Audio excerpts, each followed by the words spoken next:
grupo aquí. Vamos a iniciar a nuestro Dios pidiéndole de su gracia para que Él nos guíe, nos dé fortaleza en esta mañana, hermanos. Vamos a orar, por favor, oremos a nuestro Dios, pidámosle por esta reunión que sea para su gloria. Vamos a orar. Señor, te agradecemos por darnos vida, te agradecemos, Señor, por tu gracia, tu maravillosa gracia, Padre, que has derramado, has entregado, Padre, a nuestro favor. Gracias, Señor, por tu Hijo Jesucristo. Gracias, Señor, por haber muerto a nuestro favor. Gracias por tu sacrificio. Gracias por la vida que nos has dado, el perdón. Gracias por habernos dado todas las cosas sin merecer absolutamente ninguna. Te alabamos por ello. Este pueblo, Señor, tu iglesia, tú la has redimido para tu gloria, y con ese propósito, Señor, te quiero rogar, por favor, que nos guíes, que podamos glorificarte, que podamos adorarte en esta mañana juntos, que traigas a nuestros hermanos que están en camino con bien, Señor. Lo pedimos, Padre. Todo esto en el nombre de Cristo Jesús. Amén. Nuestro Dios es santo. Dice la Escritura que los querubines cantaban santo, decían santo, santo, santo, y todo el lugar en donde estaban temblaba por la presencia del Señor. Y vamos a reconocer a ese Dios santo cantando en esta mañana, empezando a cantar santo, santo, santo, hermanos. Por favor, vamos a cantar.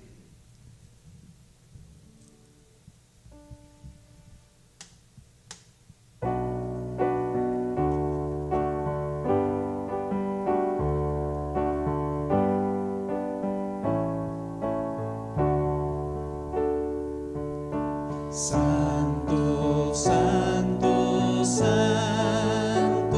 Señor omnipotente, siempre el labio mío loores te dará. Santo, santo, santo, te adoro.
hermanos, y gracias a Dios que Él nos ha prometido estar en su presencia por la eternidad. ¿Qué es lo maravilloso del cielo? Del nuevo cielo, nueva tierra, que estaremos en la presencia del Señor, disfrutando de su compañía y glorificándole cada día. Y vamos a cantar, hermanos, Ciudad de Dios.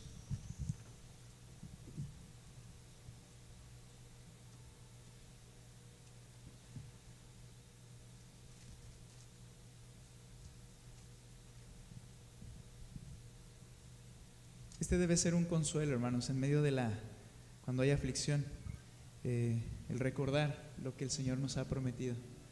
Vamos a cantar Ciudad de Dios.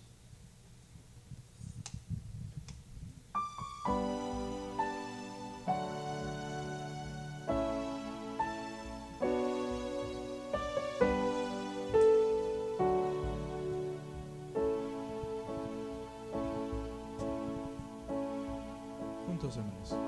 Hay un lugar al que mi alma anhela tanto por llegar, una ciudad donde hay descanso y gozo por la eternidad. Sé que pronto allá estaré, con mis ojos yo veré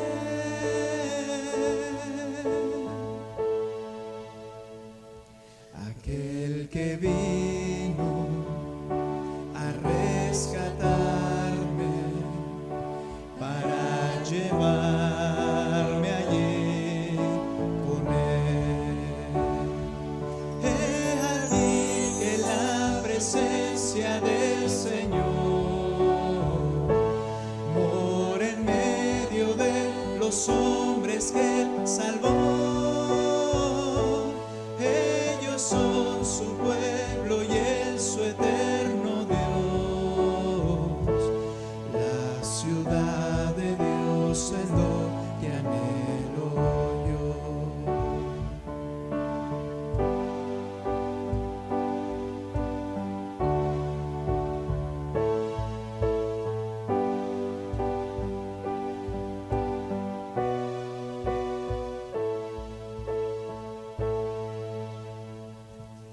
Hay un lugar resplandeciente donde no hay más oscuridad, no existe más un enemigo, se vive en plena libertad, santa y dulce comunión, sin vergüenza ni temor,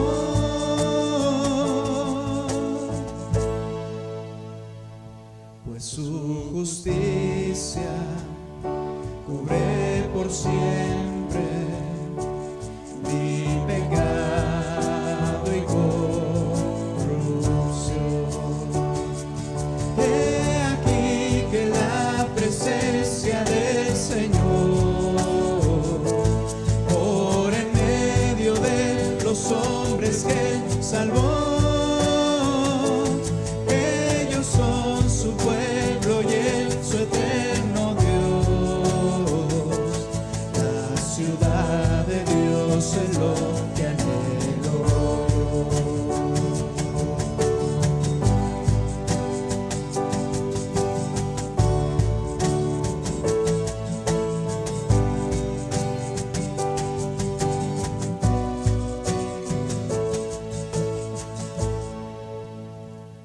Hay un lugar donde su gloria satisface el corazón. Recibiré la recompensa, me abrazará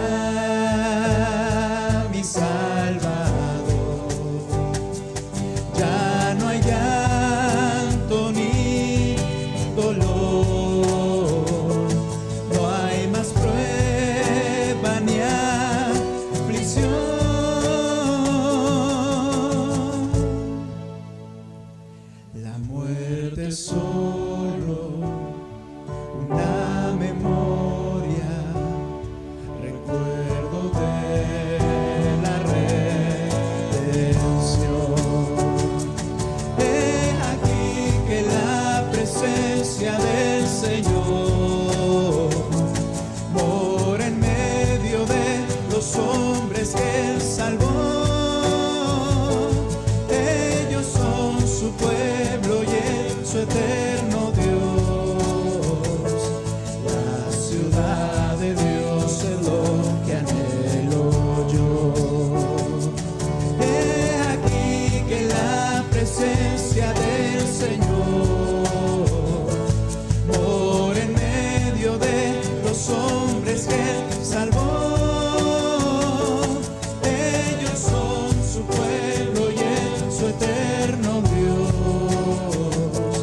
La ciudad de Dios es lo que anhelo yo. La ciudad de Dios es lo que anhelo yo.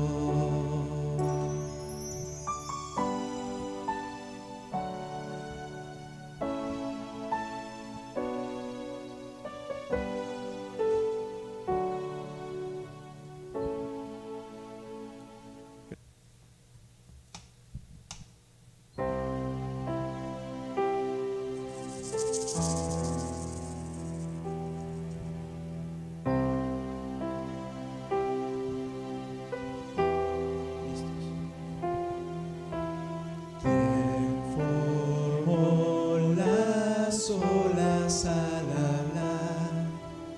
¿Quién contó la arena en el mar? Reyes, pueblos tiemblan a su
voces. Contempla a Dios, en su trono está, venid y adoradle. Contempla al Rey, nadie es como Él, venid y adoradle.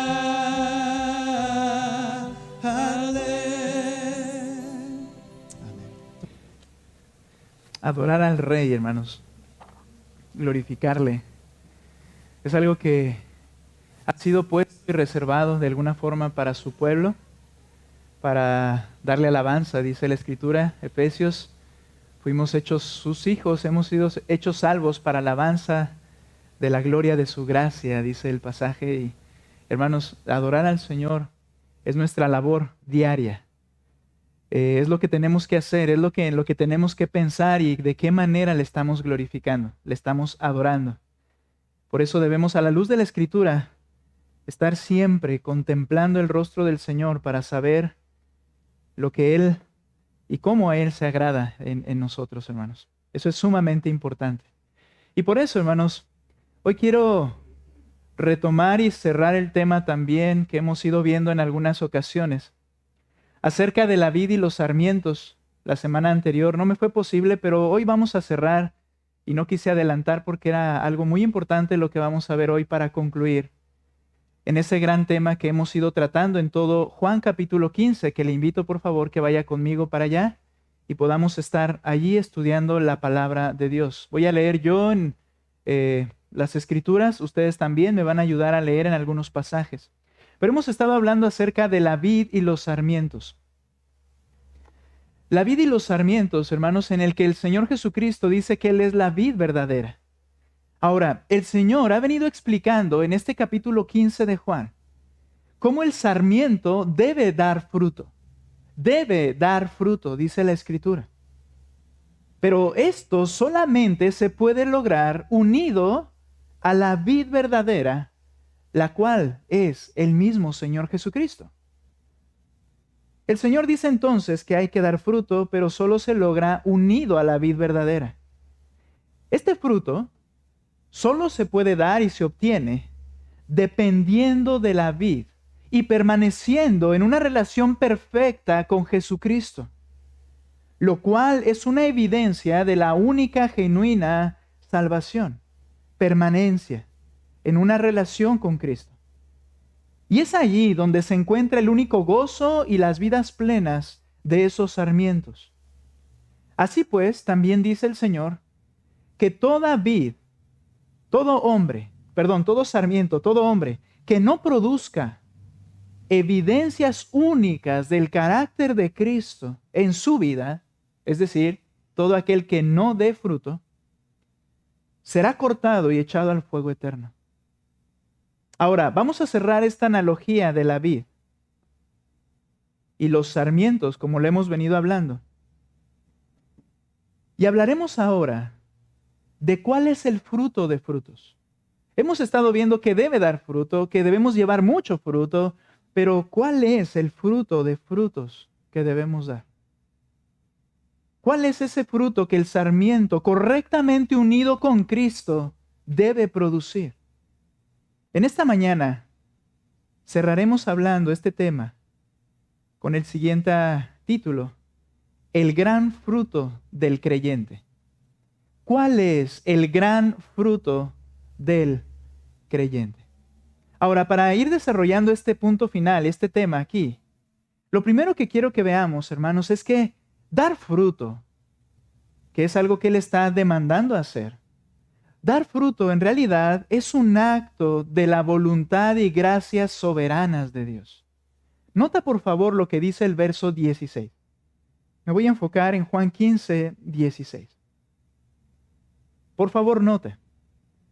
Ustedes no me escogieron a mí, sino que yo los escogí a ustedes y los designé para que vayan y den fruto y que su fruto permanezca, para que todo lo que pidan al Padre en mi nombre se lo conceda.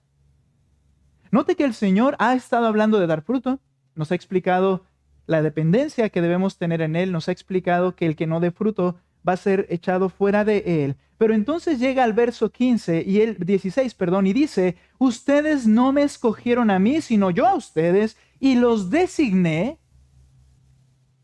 para que vayan y den fruto y que su fruto permanezca. Esto quiere decir que dar fruto es un acto de la voluntad y gracias soberanas de Dios. Explico. El Señor les dice en primer lugar, ustedes no me escogieron a mí, sino que yo os escogí a ustedes. Esta palabra escoger es la palabra que utiliza aquí Juan. Es la palabra eklego, es la palabra que usó Cristo. Eklego. ¿Qué significa escoger? Escoger significa entresacar, seleccionar, elegir. Eso significa la palabra directamente. Entresacar quiere decir que hay un grupo de más, pero él tomó alguno de eso. Eso es escoger. Entresacar de los demás, seleccionar, elegir. Ahora, ¿qué implica este eklego que el Señor utiliza aquí? Elegir implica, o esta palabra escoger, implica elegir para sí, con la idea de mostrar bondad, favor y amor al objeto de mi elección. Vuelvo a repetir. Escoger implica elegir para sí, con la idea de mostrar a ese objeto que yo escogí, mostrar bondad, favor y amor. Ahora, Jesucristo les dice, utilizando y entendiendo esta palabra, que no fueron ellos los que tomaron la determinación de amarlo a Él. ¿No fueron ellos los que tomaron la determinación de mostrarle bondad a Él y tener favor con Él? No fueron ellos los que tomaron esta determinación, sino que fue un acto soberano de Jesucristo decidir a qué pecadores entresacaría del resto para mostrarles su amor, bondad y favor. En algunas ocasiones, hermanos, dentro del cristianismo, con una buena intención, creo yo, ¿verdad? Pero se suele hacer cierto tipo de propaganda en cuanto a la Escritura. Y en este sentido yo he visto letreros, ¿verdad?, en las carreteras, en donde se supone que Jesús está hablando y Él dice allí, ¿verdad?, en una frase un poco de esta manera, como yo he hecho todo esto por ti y estoy esperando por ti y ¿por qué no has venido a mí? Y en este sentido, la idea es que el hombre como que debe de sentir en su corazón una situación tal que diga, es verdad, voy a decidir amar a Dios. Voy a decidir mostrarle bondad. Es cierto, Señor, yo te escojo a ti. Esta es un poco la idea de esta clase bueno, esta es una idea que hay en algunos de nosotros en algunas ocasiones. Está bien, Señor, ya basta, yo te escojo a ti, yo te voy a mostrar bondad, Dice el Señor, no, tú no me escogiste para mostrarme bondad. Le dice a los 11, ya aquí porque Judas no estaba, yo determiné soberanamente. ¿Qué quiere decir esto? Quiere decir que Él decidió sin presión de algún tipo. Quiere decir que la determinación que Él tomó no fue por una influencia externa a su propia voluntad. Él quiso hacer lo que quiso hacer, porque Él es soberano. Entonces dice, yo te elegí para mostrarte bondad, amarte y tener favor contigo, no al contrario. Esto es importante entender. Fue un acto soberano de Jesucristo decidir a qué pecadores entresacaría del resto para mostrarles su amor, bondad y favor. Ahora, literalmente y directamente, este pasaje aplica a 11 individuos, si no es que decir 12 también, incluyendo Judas. Nota por favor, Juan capítulo 6, ahí mismo en Juan, vamos a regresar al 15 en un momento, pero nota por favor lo que dice Juan capítulo 6, versículo 70. El Señor Jesucristo, utilizando la misma palabra eklego, entresacar, elegir para mostrarle amor, bondad, para tener favor con ese objeto elegido. Nota lo que dice Juan 6, 70, por favor. Juan 6, 70. Dice el texto, Jesús les respondió, no los escogí, eclego. No los escogí yo a ustedes, los 12. Y sin embargo, uno de ustedes es un diablo. Se refería a Judas, hijo de Simón Iscariote, porque uno de los 12, lo iba a entregar. ¿Cuál es el punto aquí? Les estoy diciendo que particularmente este pasaje va directa a los 12. Cuando les está diciendo yo los elegí, está recordando a ellos el momento en el que Él los llamó y les dijo, quiero que sean mis seguidores, mis apóstoles. Había un montón de más gente, pero el Señor escogió a esos 12. Y el Señor les dice, yo los elegí para mostrarles mi amor, mi favor, mi bondad, y uno de ellos es diablo. Quiere decir esto que el Señor, sin ningún tipo de presión, Él escogió también a Judas en esa elección de los 12, lo escogió para mostrarle las mismas cosas, para tratarlo de la misma forma. Y dice, y a pesar de ello es un diablo, pero yo elegí a quien le iba a mostrar mi amor, bondad y favor. Es un acto soberano del Señor. Fue un acto de gracia soberana del Señor escoger a estos 12. No es porque ellos lo merecían, esto es un aspecto importante que hay que entender, no es porque ellos se ganaron el ser escogidos, y no es absolutamente, y es lo que está diciendo el Señor, no es que estos 12 fueron los que quisieron. Fue Él el que quiso hacerlo. Ahora, nota por favor capítulo 13, versículo 18. 13, 18.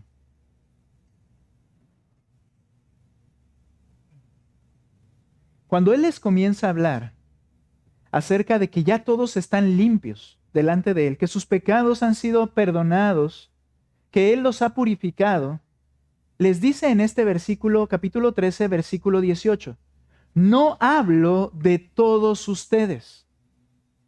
Yo conozco a los que he escogido. Yo conozco quiénes son cada uno de ustedes. ¿Y qué sabía el Señor? Sabía que uno de ellos no había creído en Él. ¿Quién es este? Judas. Dice, yo conozco a los que he escogido, pero es para que se cumpla la Escritura, el que come mi pan ha levantado contra mí su talón, su calcañar. Era uno que lo iba a traicionar.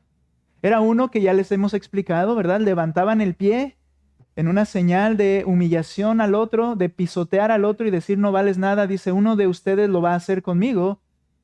Yo conozco a los que escogí. Yo sé quiénes son cada uno de ellos. Ahora, ¿qué es lo que hay que entender? Bueno, la Escritura habla de elección. Y aunque no es el tema aquí que quiera yo profundizar, la elección siempre es un acto soberano de la gracia del Señor y de su voluntad soberana. Él es el que escoge. Ahora, antes de poder ir quizá un poco más allá, quiero decir algo más en cuanto al acto soberano del Señor de escoger a estos 12. Los actos soberanos de Dios siempre cumplen con su perfecta voluntad. Cuando Él escoge a Judas, incluyendo con los otros 11, también lo hizo con un acto de su soberana voluntad y en el cumplimiento de sus propósitos, porque Él sería quien lo entregaría y tenía que estar a su lado. Y muchas cosas que se cumplieron de manera muy clara, porque era uno que comía con Él el que lo había de entregar. Todo lo que el Señor hace soberanamente tiene el propósito de cumplir sus propósitos que Él se ha determinado llevar a cabo. Entonces, los actos soberanos de Dios siempre cumplen con su perfecta voluntad. Por eso dice en el capítulo 15, donde estamos, Juan capítulo 15, y note por favor lo que dice el versículo 16. Ustedes, 11, le está hablando a 11, no me escogieron a mí, sino que yo los escogí a ustedes. Ya explicamos. Y los designé. Al momento de escogerlos soberanamente, el acto soberano de Dios es para cumplir su perfecta voluntad, porque note lo que dice. Y os designé. Otra palabra que podríamos usar es, los puse con un propósito que voy a cumplir. Los designé, dice, para que vayan y den fruto. y que su fruto permanezca, para que todo lo que pidan al Padre en mi nombre se lo conceda. En el acto soberano del Señor, sus propósitos se van a cumplir. Yo los puse para esto, que vayan, que den mucho fruto y que su fruto permanezca. Para eso los he puesto, para eso los escogí. Y los he puesto para que suceda esto en la vida de ustedes. El término designar, cuando dice ahí, y los designé para que vayan y den fruto, y vuestro fruto permanezca, este término designar significa poner con un propósito. Ahora, ¿cuál es ese propósito por el cual Dios escogió y los designó? Para que vayan y den mucho fruto, y vuestro fruto permanezca. Interesante. Esta frase, hermanos, en cada una de estos verbos que el Señor da, son verbos que muestran continuidad. Note lo que dice ahí el pasaje. Enfóquese en estas palabras. Los designé para que vayan. Esta palabra, hermanos, traducida literalmente es para que estén yendo. Quiere decir que no solamente iban a ir una sola vez, sino que su vida se caracterizaría porque siempre estarían yendo. Para que vayan y den fruto. De la misma manera muestra continuidad, para que estén llevando fruto. Y la tercera, y que su fruto permanezca, continuidad, esté permaneciendo su fruto. En una traducción como literal directa de cada palabra, es así. Los puse para que estén yendo, estén llevando fruto, estén permaneciendo. Es decir, persistir en ir, persistir en dar fruto, persistir en permanecer. Archibald Thomas Robertson, un comentarista bautista bíblico de hace ya algunos años, dice acerca de esta frase, lo que el Señor dice es que no era un mero brote de fruto, un chispazo momentáneo. Eso ya es lo que digo yo. No es un mero brote, sino un crecimiento y producción de fruto permanente.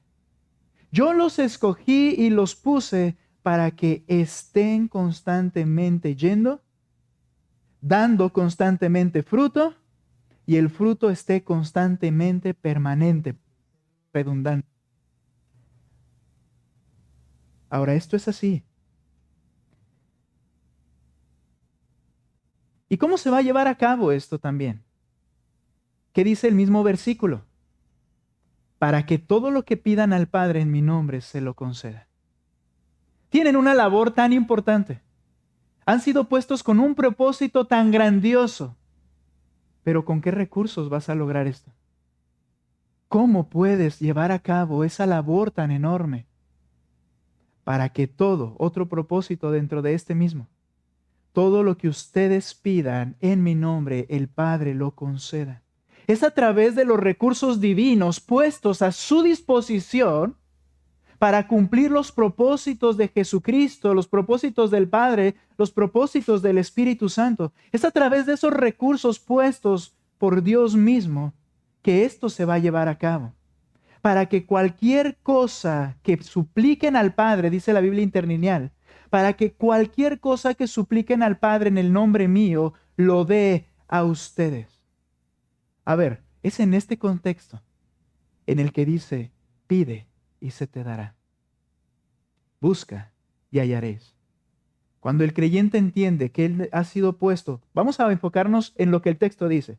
Cuando los 11 discípulos comprendiesen que eran escogidos y puestos para llevar a cabo una labor de dar fruto de una manera permanente y abundante, ellos al ir marchando en su vida se darían cuenta de su necesidad y dependencia a Dios, y el texto literalmente traducido es para que cualquier cosa que supliquen, el Padre se las dé porque la piden en mi nombre. Es decir, este término suplicar implica que ellos veían una profunda necesidad de algo que se requería hacer y no estaba en ellos lograrlo. Iban a suplicar al Padre, Padre, danos esto que tú nos mandaste a hacer, y el Padre lo concedería.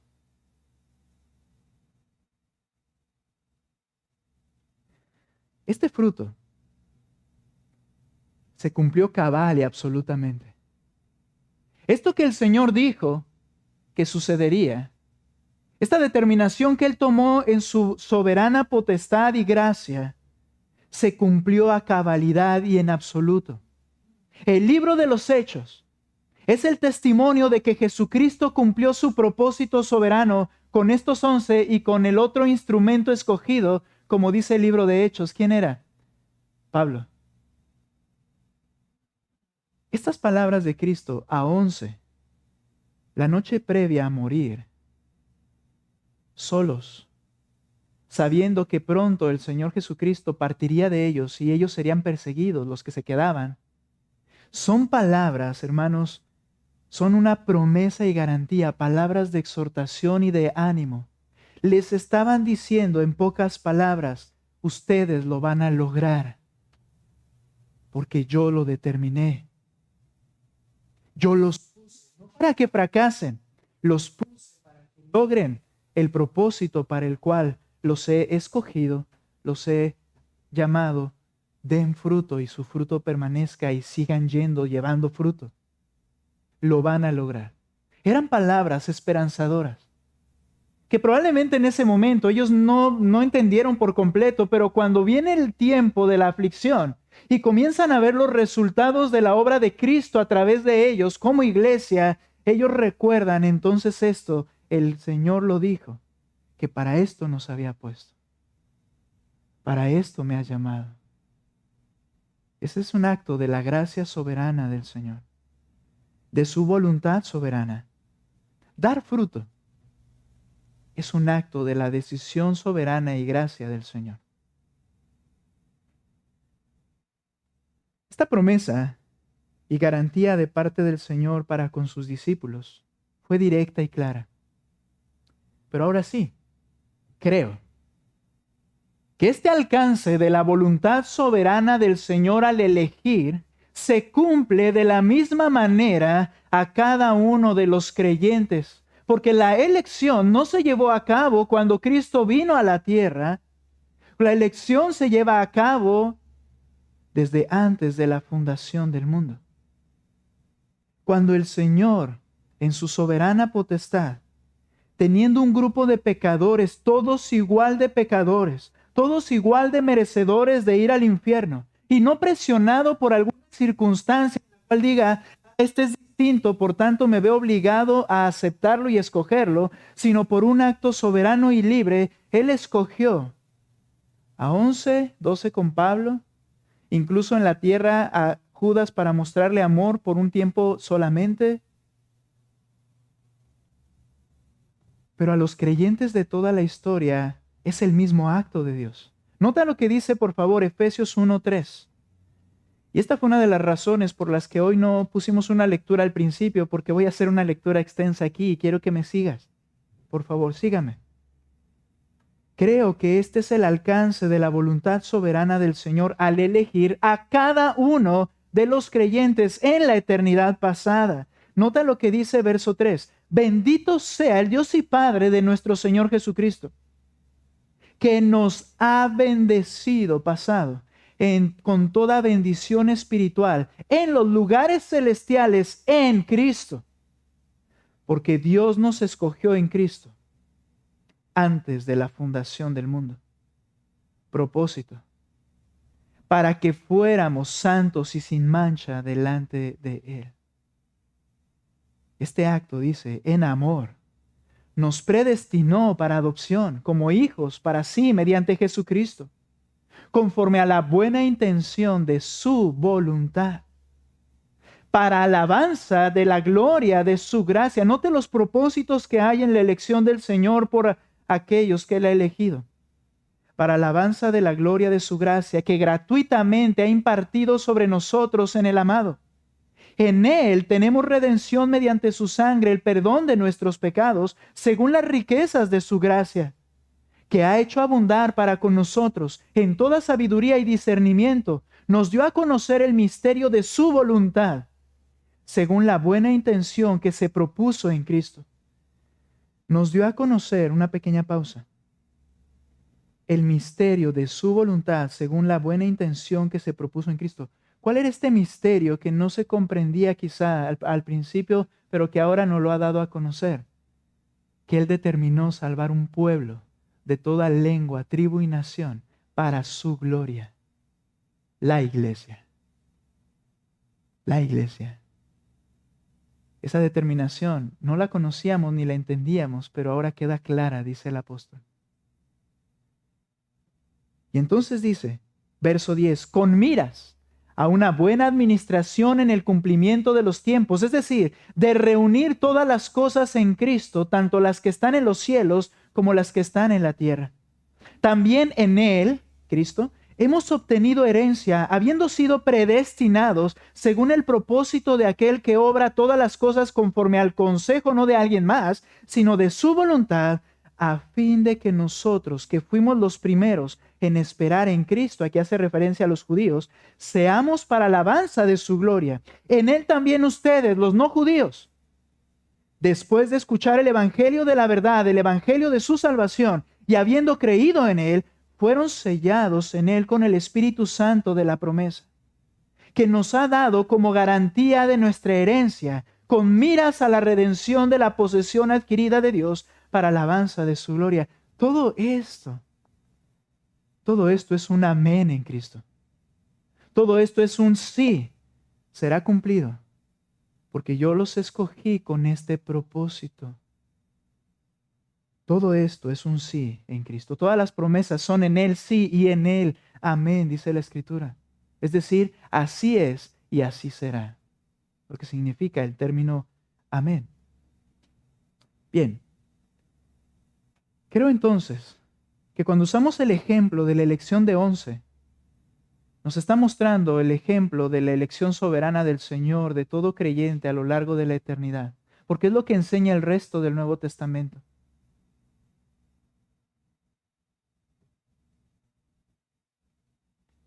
Y esto, hermanos, debe ser un aliciente para ser diligentes en la vida cristiana. Ahora, el Señor es perfecto. Y Él hace un balance perfecto en su palabra. Y Él nos deja un entendimiento perfecto en su Escritura. Alguien podría decir, bueno, pero si Jesucristo ya garantizó el éxito, por lo menos regresando otra vez al ejemplo de los 11. Si Jesucristo ya garantizó el éxito, ¿qué objeto tiene obedecer cualquier mandamiento del Señor? Es aquí donde vamos a ver. Este es uno de los ejemplos más que hay en la Escritura de dos grandes verdades. La verdad de la soberanía de Dios, perfecta, inmutable y por medio de su gracia, en armonía con la responsabilidad humana. Aunque me adelante un poco, el Señor ha elegido. Desde antes de la fundación del mundo y ya ha bendecido a esas personas, dice, con miras a que todo esto acontezca, aunque nosotros no lo hemos visto, Él ya lo sabe, Él es eterno. Él ya lo vivió, Él ya está, para Él ya es un hecho. Pero hay otra verdad que corren a la par y que son hermanas, decía Spurgeon. La responsabilidad humana. Nadie va a decir, bueno, tú no me elegiste a mí, entonces pues es tu culpa, tú lo determinaste. No, el hombre es responsable de amar y seguir al Señor. ¿Y cómo vamos a compaginar estas dos cosas? En la mente del Señor no es un problema, en la nuestra quizá, pero lo que tú tienes que saber como humano es que Dios te hace responsable a ti y a mí. Tú debes amar a Cristo y entregarle tu vida y servirle. Tú debes creer que Él es quien dice ser. Tú debes servirle porque para eso fuiste creado. Responsabilidad humana. Ahora, en este pasaje vemos este mismo ejemplo. El Señor les ha dicho que todo se cumplirá, que los puso para que suceda eso, que Él determinó que suceda en sus vidas. Pero entonces, nota regresando por favor a Juan capítulo 15, lo siguiente. Voy a leer unido allí. Ustedes no me escogieron a mí, sino que yo los escogí a ustedes y los designé para que vayan, den fruto y que su fruto permanezca, para que todo lo que pidan al Padre en mi nombre se lo conceda. Algo que me pasó decir. Es que en el libro de Hechos vemos esta realidad, nuevamente lo mencioné de paso. ¿Te acuerdas a Pedro y a Juan yendo al templo? Y un paralítico desde nacimiento postrado. 40 años, ¿verdad? Postrado. ¿Qué pasa cuando no haces ejercicio durante sobre todo a los que les gusta el gym y el ejercicio y todo eso? ¿Qué pasa cuando dejas de hacerlo por algunos meses? ¿Qué pasa con tu masa muscular? Ahora imagínate qué pasa con alguien que se licia de la parte baja de su cuerpo por un accidente o lo que haya sido, o una enfermedad, y no tiene la más mínima movilidad. Los músculos desaparecen literalmente. Están los huesos con la carne solamente. ¿Y recuerdas cuando van estos Pedro y Juan al templo de Jerusalén, donde todavía usaban ahí para orar y reunirse? Y van para allá y este hombre les está pidiendo limosna, no sabe quiénes son, les está pidiendo limosna y él les dice, mira, no tengo oro ni plata, pero lo que tengo te doy, para que todo lo que pidas en mi nombre el Padre os los dé. En el nombre de Jesús. Esta era una oración al Padre. Esta era una petición. Señor, tú nos pusiste para que hagamos esto. Pero yo no lo puedo hacer. Yo no tengo oro ni plata ni nada que dar. Yo no tengo absolutamente nada en mí para otorgar. En el nombre de Jesús de Nazaret, levántate. En ese instante, no un hombre calacudo se levantó, sino que le fueron formados músculos, tendones. Le dio fuerza de tal grado que usted puede leer Hechos que saltaba, brincaba. Nadie sin músculos puede hacer esto. Dios lo concede, el pueblo se asombra y dicen ellos, esto fue obra de aquel que ustedes crucificaron y proclamaron el evangelio en Jerusalén, para que todo lo que pidan el Señor lo conceda. El libro de Hechos muestra cómo Dios cumplió todas estas cosas, llegando el evangelio de ser una sola persona, algo que me gustará mucho dar mañana con estos hermanos en el seminario. Todo lo que empezó con una sola persona, Cristo, creció a tal grado que el reino de Dios aumentó cuando Pablo está en Roma predicando al César y las iglesias creciendo en todo el mundo. La promesa del Señor se cumplió. Ahora, ¿responsabilidad humana? Bueno, ya Dios lo garantizó. Nota lo que dice el versículo 16. Nuevamente leo porque hice una reintroducción muy larga. Ustedes no me escogieron a mí, sino que yo los escogí a ustedes. Los designé para que vayan y den fruto y que su fruto permanezca, para que todo lo que pidan al Padre en mi nombre se lo conceda. Esto les mando, que se amen los unos a los otros. ¿Qué tiene que ver lo que está diciendo el Señor con una orden tan clara y contundente, con algo que te dice, tú tienes que hacer esto? La responsabilidad humana implica que hay algo que yo requiero hacer. Algo que el Señor determina que debes hacer. Y una condicionante a que si eso no lo haces, podríamos decir esto, olvídate de lo demás. Olvídate de lo demás.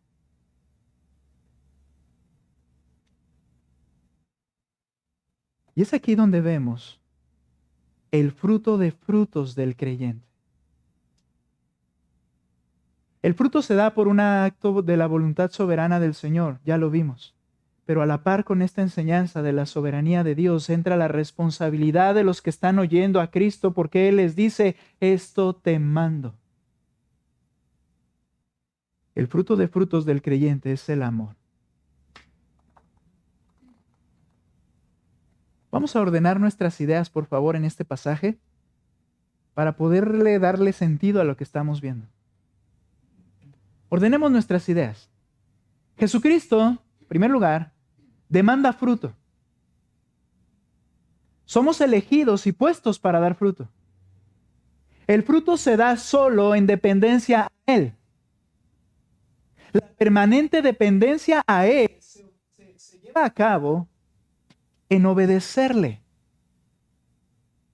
Vuelvo a repetir. Jesucristo demanda fruto, somos elegidos y puestos para dar fruto. El fruto se da solo en dependencia a Él, porque separados de mí nada puedes hacer, ¿recuerdas? Y luego dice que la dependencia permanente para que eso suceda de fruto se basa en obedecerle. ¿Lo crees? Nota por favor, por si lo pasamos por alto, versículo 7 del capítulo 15 y versículo 10. Cuando Él les está hablando de dar fruto, de permanecer en Él, les dice lo siguiente: si permanecen en mí y mis palabras permanecen en ustedes, se refiere a obedecer lo que Él dice que hagamos. Si eres una persona que obedece lo que yo digo, si mis palabras permanecen en ustedes, pidan lo que quieran y les será hecho. Lo que estamos refiriendo más adelante, en el cumplimiento de la voluntad del Señor. Ver el verso 10. Si guardan mis mandamientos, otra forma de decir el obedecer su palabra. Si guardan mis mandamientos, permanecerán en mi amor, así como yo he guardado los mandamientos de mi Padre y permanezco en su amor. Entonces, la permanente dependencia con el Señor para que des fruto se basa en obedecerle. Ok, entonces, ya entendí, Señor. Ya entendí que demandas fruto. Perdón por ser redundante, pero no quiero que se nos pase. Ya entendí que me demandas fruto. Ya entendí que tú eliges y me eligiste y me pones para dar fruto. Ya entendí que el fruto se da dependiendo de ti. Ya entendí que depender de ti es obedecerte. Bien, ¿qué debo hacer, Señor? ¿Cuál es mi responsabilidad? Verso 12. Por favor. Este es mi mandamiento: que se amen los unos a los otros, así como yo los he amado. Versículo 17. Esto les mando: que se amen los unos a los otros. ¿Tiene sentido? ¿Tiene sentido en tu mente?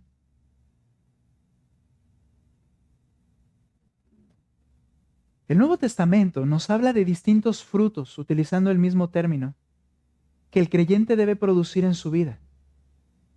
La Biblia de Estudio MacArthur nos sugiere, ¿verdad?, cuando utiliza este término, por ejemplo, uno de los frutos a los que se refiere es acciones piadosas, Gálatas capítulo 5, 22 al 23. Mas el fruto del Espíritu es amor, gozo, paz, paciencia, benignidad, bondad, fe, mansedumbre, templanza. Contra tales cosas no hay ley. Acciones piadosas, fruto. Conducta justa, santa, como lo dice Filipenses 1:11. Lo dice Hebreos, también otro fruto es alabanza. ¿Okay? Acciones piadosas, conducta justa, alabanza al Señor. Otro término, otra acción llamada fruto en la Escritura, en el Nuevo Testamento, que el creyente debe dar, se refiere a la salvación de otros, como lo dice 2 Timoteo 3:12. Entonces, acciones piadosas, conducta justa, alabanza al Señor, salvación de los perdidos, todos estos son llamados frutos en el Nuevo Testamento. Son áreas en las que requerimos obedecer para que en el Señor y por su gracia demos esos frutos. Pero el Señor dijo que el mandamiento primario y el fruto primario es el amor.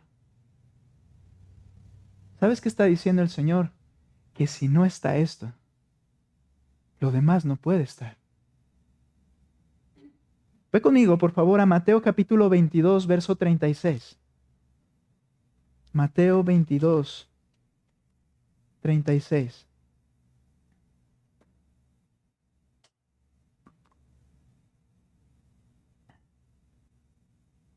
Aquí viene uno a cuestionar a Cristo tratando de cacharlo en algún error. Era realmente una tentación aquí de un líder de los judíos.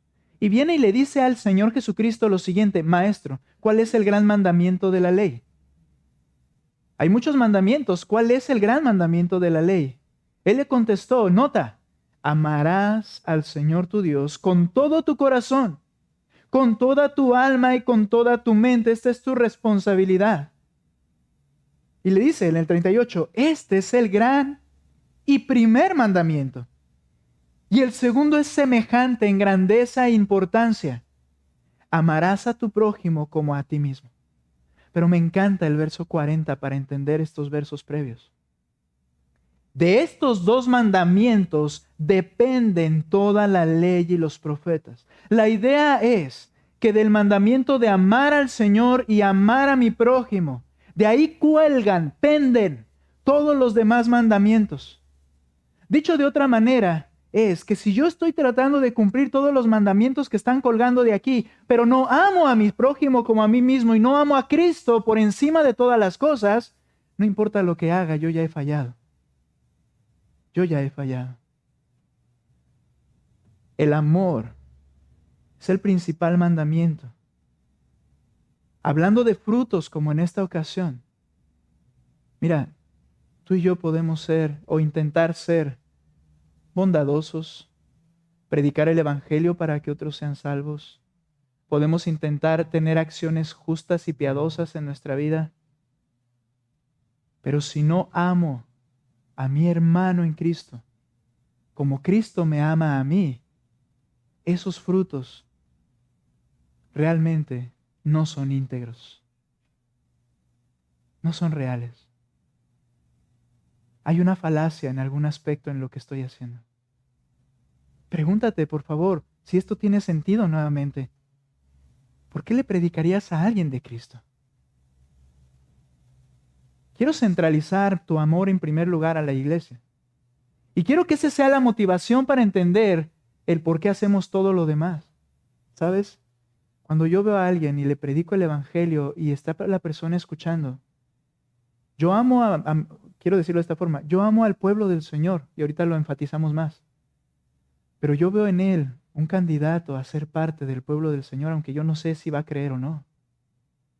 Y por ese amor yo le predico. Porque este puede ser uno de mis hermanos. Y por amor al pueblo del Señor y por amor a los creyentes, puede ser que este sea uno de ellos. Yo le predico el amor de Cristo y la salvación en Cristo. Pero si esa no es la base, ¿para qué abres tu boca?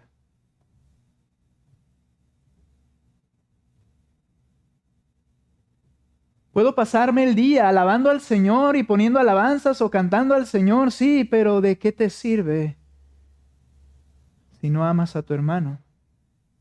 Porque dice la Escritura que no puedes amar a Dios y decir que, no puedes amar a Dios si no amas a tu hermano. Entendamos, hermanos, que todas son áreas que requerimos obedecer y dar frutos, pero el amor es el fruto de los frutos. De ahí penden todos los demás frutos que la Escritura nos demanda y nos ha puesto para dar. Sin este fruto mayor, ninguno de los demás son correctos. Amar a Dios y al hermano, estar interrelacionados, y no puedes cumplir uno sin cumplir el otro, como he mencionado. Lea conmigo 1 de Juan capítulo 4, versículo 20. 1 de Juan 4, 20 al 21. Si alguno dice, yo amo a Dios, ¿has oído acerca de nuestra relación vertical y horizontal? Y luego mencionamos esto y espero que se haya captado qué queremos decir. Cuando hablamos de nuestra relación vertical se refiere a mi relación con Dios. De alguna manera esta es tan privada que yo no puedo decirte a ti si tienes una relación correcta con el Señor, aunque hay evidencias que la Escritura enseña. Realmente eso es tú y Dios. Pero qué padre sería esto. Qué padre sería decir yo estoy bien con Dios. Y nadie se va a meter conmigo porque yo estoy bien con Dios. Yo amo a Dios con todo mi corazón. Usted no sabe cómo lloro ante el Señor y cómo y lo que tú quieras decir.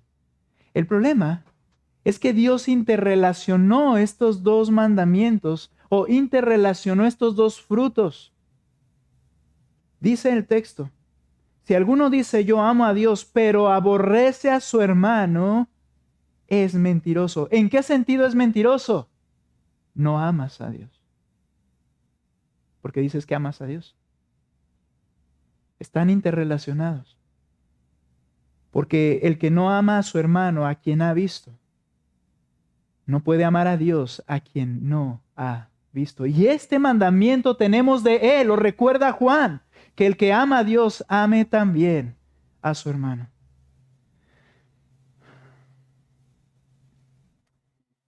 Podemos decir, entonces, que este amor a Dios y al hermano están interrelacionados. El amor unos por otros, hermanos, fue la marca distintiva de los apóstoles y la iglesia del Señor. Alcanzaron todos los propósitos del Señor, fueron cumplidos porque era una promesa del Señor. Pero esto que el Señor les mandó fue algo que ellos hicieron en su vida práctica. Nota por favor Hechos capítulo 2, verso 44. Hechos 2, 44.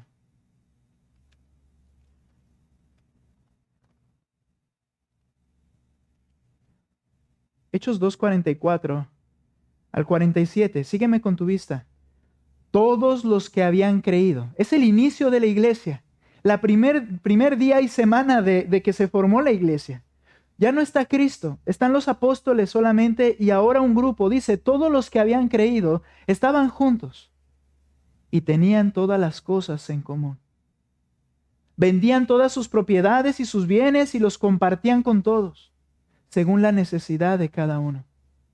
Día tras día continuaban unánimes el mismo sentir en el templo y partiendo el pan en los hogares. Comían juntos con alegría y sencillez de corazón, alabando a Dios y hallando favor con todo el pueblo. Y el Señor añadía cada día el número de ellos, los que iban siendo salvos. Nota, empieza diciendo que ellos se amaban, que pasaban todo el tiempo juntos, que tenían todas las cosas en común y los demás frutos comienzan a surgir.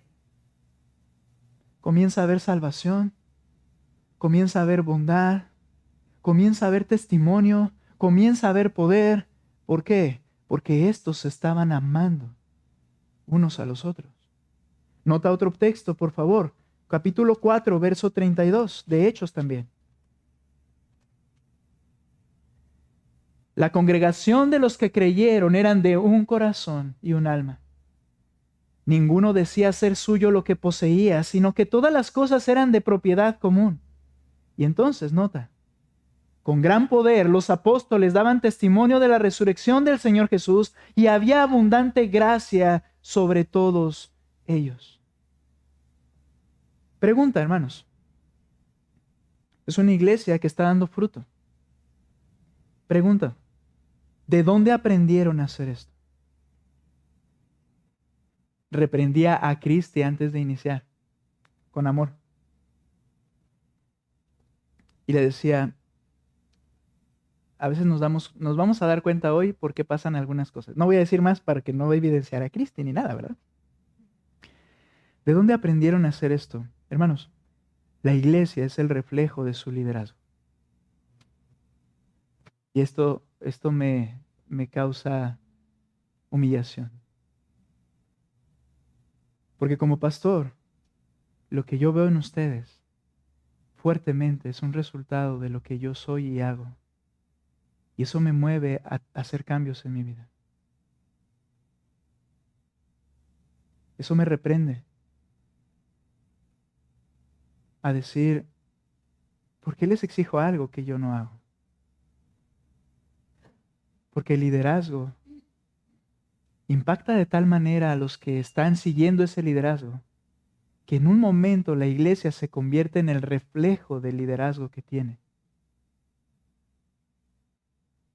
Lo digo de manera negativa, en el sentido de que esto nos debe ayudar a ver y entender qué arreglos debo hacer en mi vida, porque anhelo verlos en la iglesia.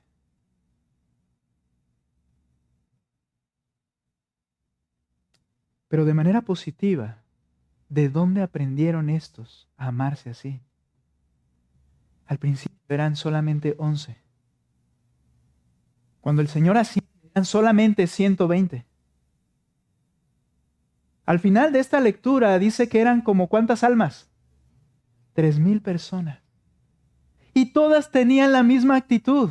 ¿Sabes por qué? Porque después de que el Señor les dijo, ámense, vinieron las persecuciones, el Señor fue apresado, ellos fueron dispersados, y ellos pasaron tiempo juntos con temor de ser asesinados. Durante 40 días el Señor se apareció a ellos y les estuvo instruyendo acerca de cómo debían vivir. Y algo que marcó sus mentes fue, debemos amarnos nosotros. Debemos amarnos de tal manera que muramos juntos si es necesario. Ese amor que forjaron durante ese tiempo, cuando llega el momento del día de Pentecostés, la celebración de los judíos y el Espíritu les es dado, Ellos comienzan a predicar y los que escuchan el Evangelio ven cómo se conducen esos 120 y comienzan a imitar su amor. Y comienzan a estar juntos y comienzan a compartir. Era el ejemplo de liderazgo que tenían. Se amaban porque estos 11 aprendieron a amarse. Aprendieron a amarse en medio de situaciones complicadas. Mira, no vamos a amar profundamente hasta que no pasemos tiempo juntos y conozcas mis desplantes y conozca tus debilidades y conozcas mis carencias y conozca tus defectos. Pero como somos humanos, al más difícil de amar es al que conozco cada vez más. Por eso, marcamos líneas. Yo nada más voy a los cultos. Y ya algo más, no quiero problemas. Y piensas que los estás amando. Y piensas que realmente estás cumpliendo lo que el Señor te dice. No, es en medio de conocer los defectos y debilidades de humanos como tú que debes practicar el amor por ellos. Que debes aceptarlos cual vienen. Y que debes buscar su bien. Ámense como yo les amé. Yo les amé conociéndolos tal cual son. Necesitamos hacerlo, hermanos.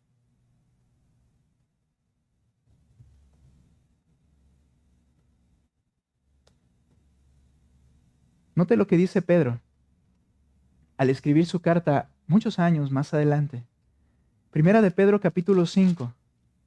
Les dice a los pastores de las iglesias lo siguiente: por tanto, a los ancianos entre ustedes, exhorto yo, anciano como ellos. Él fue pastor.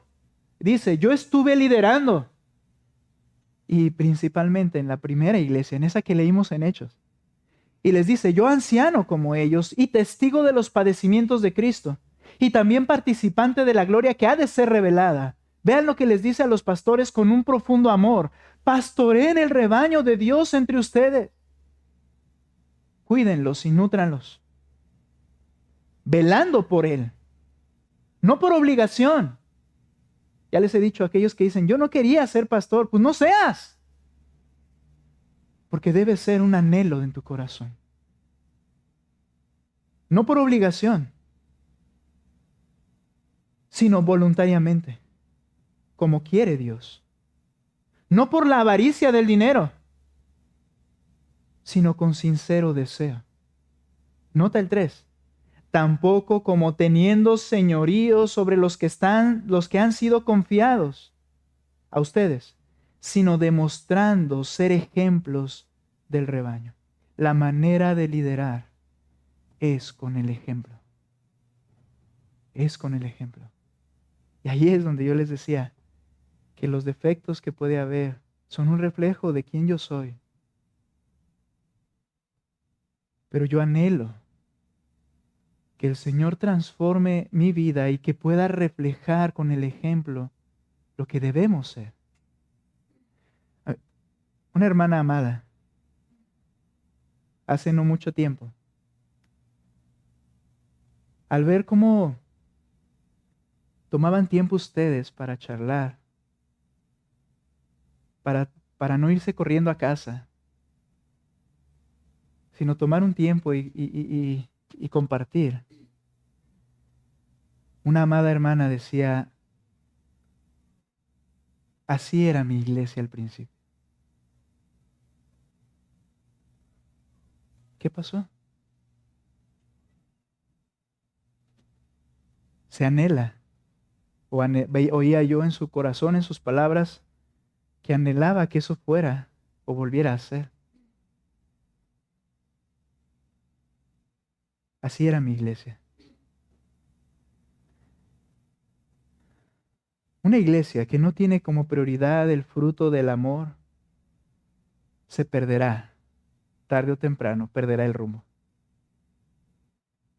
Esos frutos permanentes, constantes hasta el final, olvídalos. Y quiero que notes esto en Apocalipsis capítulo 2, versículo 1.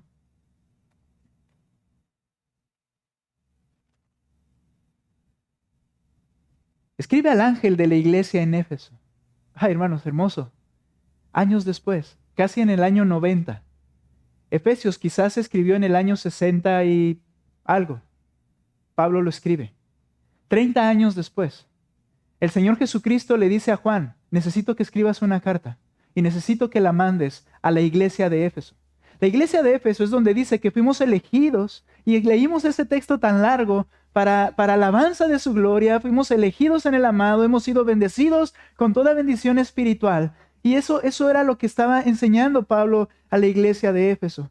Pasan 30 años y escribe Cristo a la iglesia de Éfeso a través de Juan y les dice, escribe al ángel de la iglesia en Éfeso, el que tiene las 7 estrellas en su mano derecha, es decir, Él, Cristo, aquel que anda entre los 7 candeleros de oro, Jesucristo, dice esto, yo conozco tus obras, tu fatiga y tu perseverancia, que no puedes soportar a los malos, y has sometido a prueba a los que se dicen ser apóstoles y no lo son, y los has hallado mentirosos.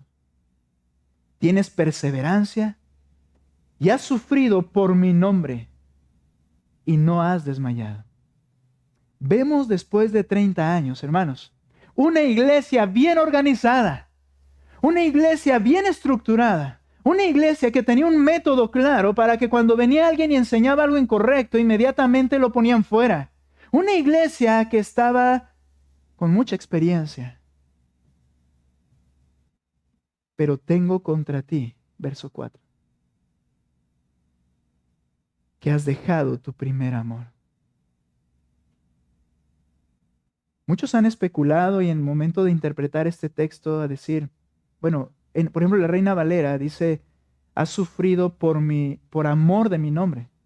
Añade esa parte.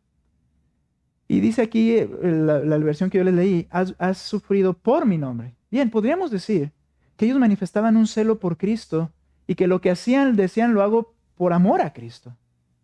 Pero quiero que recuerdes algo. El amor a Dios va vinculado al amor al pueblo de Dios. Y una cosa sin la otra no funciona, no existe. Has dejado tu primer amor.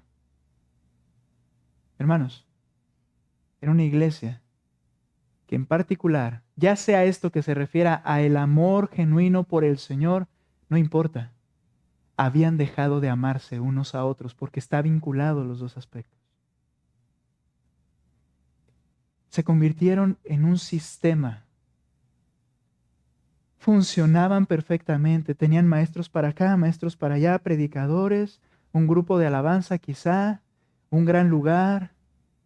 Hacían todo el trabajo, pero no se amaban. ¿Y qué les dice Cristo? Recuerda, por tanto, de dónde has caído. Quiere decir que estuviste en eso, en un principio. Y arrepiéntete y haz las obras que hiciste al principio, el fruto de los frutos. Si no, vendré a ti y quitaré tu candelero de su lugar si no te arrepientes. Dejarás de ser iglesia. Y las iglesias, Éfeso, cerró sus puertas. No existe. Desapareció. Si no te arrepientes del pecado que estás cometiendo, porque no se están amando unos a otros, dejarás de ser iglesia.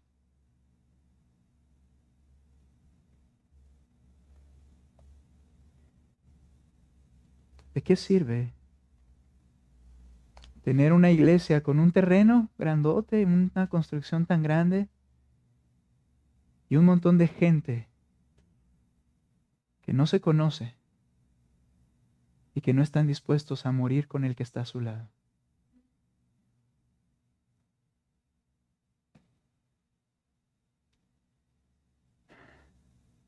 Si no determinamos amarnos los unos a los otros, no veremos el fruto abundante y creciente en nuestra vida de la iglesia. Y por ende, no estaremos glorificando al Padre que nos escogió, porque quiero recordarte, sin regresar a Juan 15:8, que dice, en esto es glorificado mi Padre, en que llevéis mucho fruto. Este amor es el recurso indispensable en medio de este mundo que es nuestro adversario. quiero solo leer un verso porque lo predicaré la próxima semana, pero regresa a Juan. Dije que no iba a regresar, perdón. Regresa a Juan, capítulo 15, porque quiero cerrar con esto. Solamente a manera de conclusión. Verso 18. 17 y 18. En esto les mando entonces, que se amen los unos a los otros. Mira por qué este recurso es tan importante. Si el mundo los odia, sepan que me han odiado a mí antes que ustedes. Si ustedes fueran del mundo, el mundo amaría lo suyo. Pero como no son del mundo, sino que yo los entresaqué de entre el mundo, por eso el mundo los odia. Y vuelvo a decir, esto aplica a la iglesia. La iglesia fue escogida de entre el mundo, el creyente, sacado de allí. Por favor, entiende algo, creyente. ¿Con quién estás dispuesto a morir si es necesario? Y no te pongas romántico y digas que conmigo y con el que está a tu lado, cuando no quieres estar con ellos en comunión. Cuando no es con los que compartes tu tiempo. Cuando no es con quien gastas tus finanzas. Cuando no es con quien lloras. Cuando no es con quien tienes que sufrir el tener que reprenderle, quizá sabiendo que esa persona pueda molestarse contigo. No digas que estás dispuesto a morir con el pueblo de Dios si no lo estás amando como Cristo te amó a ti. Dice este texto, el mundo no es tu amigo. Si yo te saqué del mundo, el mundo no puede estar contigo. No pueden tener una relación correcta por la razón sencilla de que yo te saqué y te puse para dar fruto. Debes analizar. Tú y el mundo compaginan. Por favor, analízate. Porque el mundo te va a aborrecer. Vas a ser un testimonio para ellos que es desagradable. Ellos quieren seguir haciendo las cosas como a ellos les complace y tristemente el cristianismo a veces quiere adaptarse para que ellos se sientan cómodos. No puede ser. El cristianismo implica oposición. No podemos adaptarnos al mundo. Si lo sigues intentando, lo único que llegarás a hacer es no glorificar al Señor en tu vida y no amar al pueblo del Señor y no dar fruto para su gloria. Pregúntate, ¿con quién estás dispuesto a morir lado a lado? Y ahí sabrás a quiénes estás amando. Yo te puse para que des fruto y tu fruto permanezca, pero yo te mando algo. Ámense. Ámense. Y estas maravillosas promesas se cumplirán y tendremos una iglesia que da fruto permanente y constante para su gloria. Este es un principio inquebrantable e inamovible. Tenemos que amarnos. Y si en un punto alguien intenta atentar contra ese amor y la paz de la iglesia, es uno de los pecados por los cuales dice la Escritura en Judas, tienes que sacar a alguien de la iglesia si no aporta para este amor. Con paciencia y en el proceso que es. Me vi muy drástico, ¿verdad? Pero ya sabemos cómo el Señor lo ha indicado. Hermanos, el gran fruto del creyente, amarnos unos a otros. Vamos a orar. Señor, solo tú sabes qué reflejamos realmente. Tú tienes el juicio perfecto, la determinación y el análisis perfecto de lo que somos como iglesia. Pero hoy nos has hablado. Yo puedo decir, hoy nos has golpeado en el corazón. Necesitamos identificarnos como una iglesia que se aman los unos y los otros.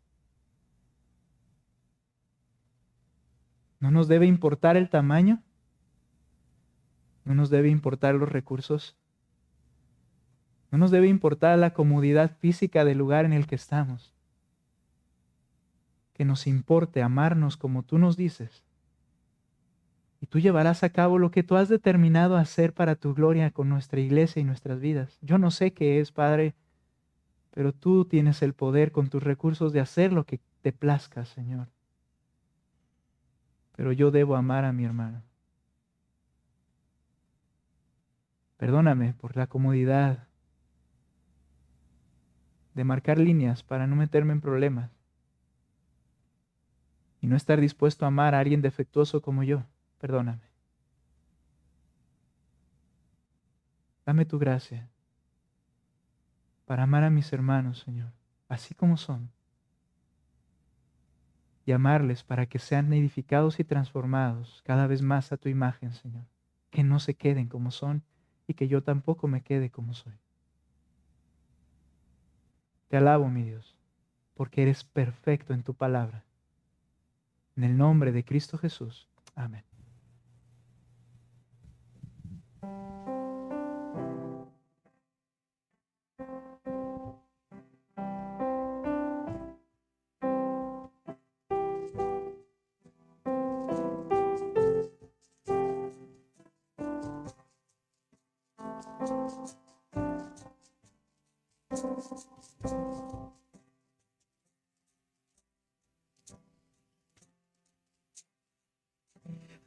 El trono celestial, Él intercede hoy por mí.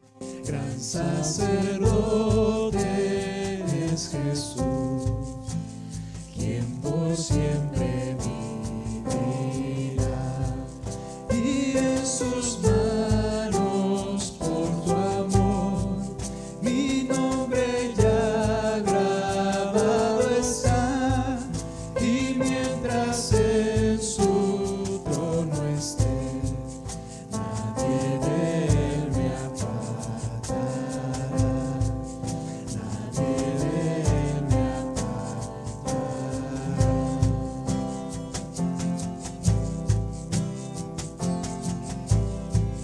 Cuando he caído en tentación y al sentir condenación, al ver al cielo encontraré al inocente que murió.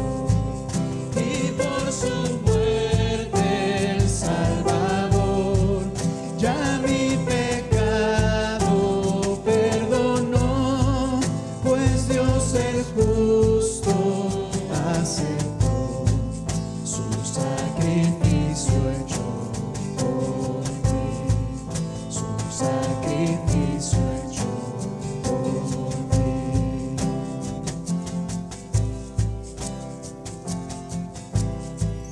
De aquel Cordero Redentor, quien al morir resucitó, el inmutable gran yo soy, el Rey de gloria y majestad. Unido a él no moriré, pues con su sangre me compró. Mi vida escondida está en Cristo Dios mi Salvador, en Cristo Dios mi Salvador, en Cristo Dios mi Salvador.